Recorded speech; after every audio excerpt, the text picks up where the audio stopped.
Hello friends, स्वागत है आपका आपके YouTube channel explore the Excel में। अगर आप इस चैनल पर नए हैं तो अभी सब्सक्राइब कीजिए और बेल आइकन पर प्रेस कीजिए।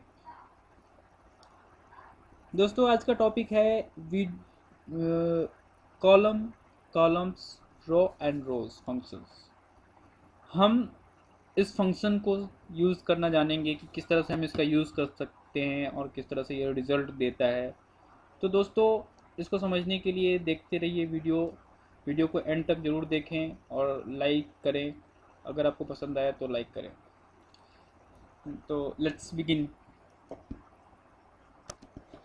दोस्तों, जैसा कि आप देख रहे हैं, यहाँ पे मैंने फंक्शन का नाम लिखा हुआ है और मैंने यहाँ पे कुछ रेफरेंस लिखा हुआ है।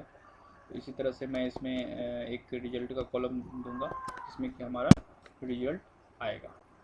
करेक्ट। फॉर्मूला क्या रिजल्ट देता है ये हमें इस कॉलम में पता चलेगा।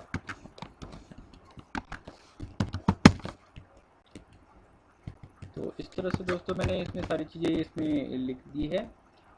अभी आप एक चीज़ तो आपको समझ में आ गया होगा कि कॉलम और कॉलम्स, जब हम कॉलम बोलते हैं तो सिंगल कॉलम की बात करते हैं, और कॉलम बोलते हैं तो इसमें एक से ज़्यादा कॉलम होंगे। उसी तरह से रॉ बोलते हैं तो एक सिंगल रॉ, और कॉलम रॉज बोलते हैं तो मोर देन वन रॉ। ठीक है, ये चीज़ तो आपको क्लियर हो गई। तो अगर हम एक कॉलम की बात करें, उस कॉलम का नाम ए है, और अगर एक से ज़्यादा कॉलम की बात करें तो ए टू ए टू जी। ठीक है, तो इस तरह से हम करेंगे। दूसरा, जब रॉ की बात करते हैं तो रॉ में ए वन है। ठीक है, और रॉज की बात करें तो मान ये जो मैं एक एज ए एग्जांपल लेके चल रहा हूँ कि ये मेरा रेफरेंस होगा। और रॉज की बात करें तो ए वन से ए टेन। करेक्ट, इस तरह से होता है। तो ये चलिए देखते हैं किस तरह से हम इस फॉर्मूले का यूज़ कर सकते हैं। फॉर्मूला क्या है? Equal to COLUMN, column. ठीक है, ब्रैकेट स्टार्ट किया। अभी हमें रेफरेंस देना है। रेफरेंस क्या देना है? यहाँ पे हमने ए लिखा है तो हमने ए कॉलम को पूरा सेलेक्ट कर लिया। अब इसका ब्रैकेट क्लोज कर देंगे तो क्या रिजल्ट आएगा आप देख सकते हैं। ये कॉलम नंबर वन है।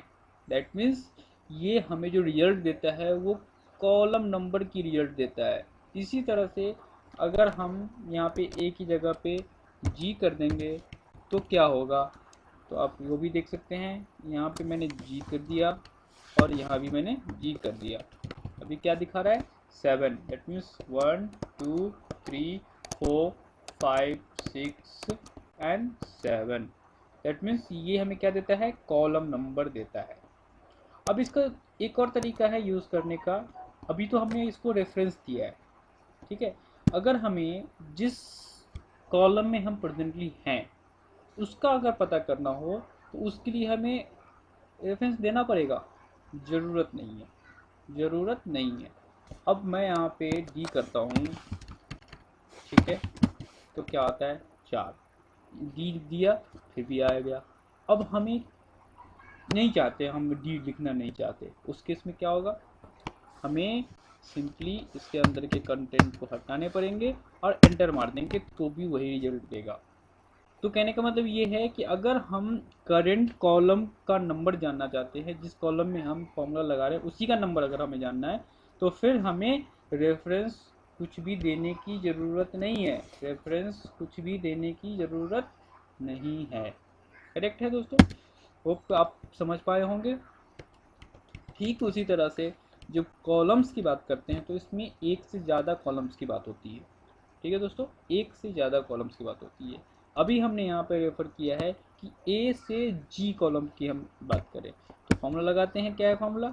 COLUMNS। करेक्ट, ब्रैकेट स्टार्ट, और अब सेलेक्ट कर लेंगे ए से जी तक।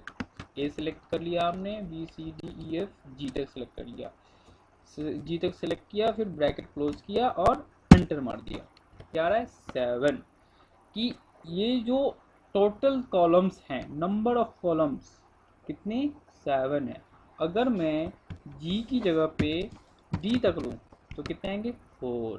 मतलब एक से कॉलम ए से कॉलम डी कितने कॉलम हो गए 1 2 3 और 4 कॉलम हो जाते हैं। ठीक है, इसी तरह से अगर मैं बात करूं एफ से जी की कितने आने चाहिए 2 कॉलम्स आने चाहिए। एंटर मारेंगे 2 दिखेगा, हमारे राइट 2 कॉलम हैं। तो कॉलम हमें क्या देता है, कॉलम का नंबर कि कौन सा नंबर कॉलम नंबर है। ठीक है, लेकिन कॉलम्स जो फॉर्मूला है वो हमें देता है कि टोटल नंबर ऑफ कॉलम्स कितने आए उस रेफरेंस के अंदर में, ये दिखाता है। करेक्ट। तो इसी तरह से हम चलते हैं रॉ फंक्शन की तरफ। रॉ फंक्शन का भी सेम वही चीज़ है।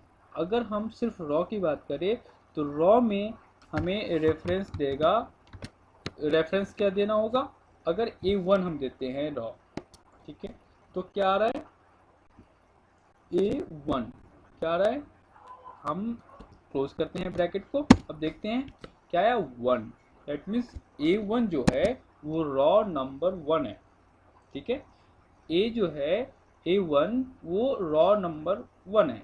अगर मैं यहीं पे A10 की बात कर दूं, A10 लिख दूं यहाँ पे, तो ये रॉ नंबर 10 हो जाता है। करेक्ट।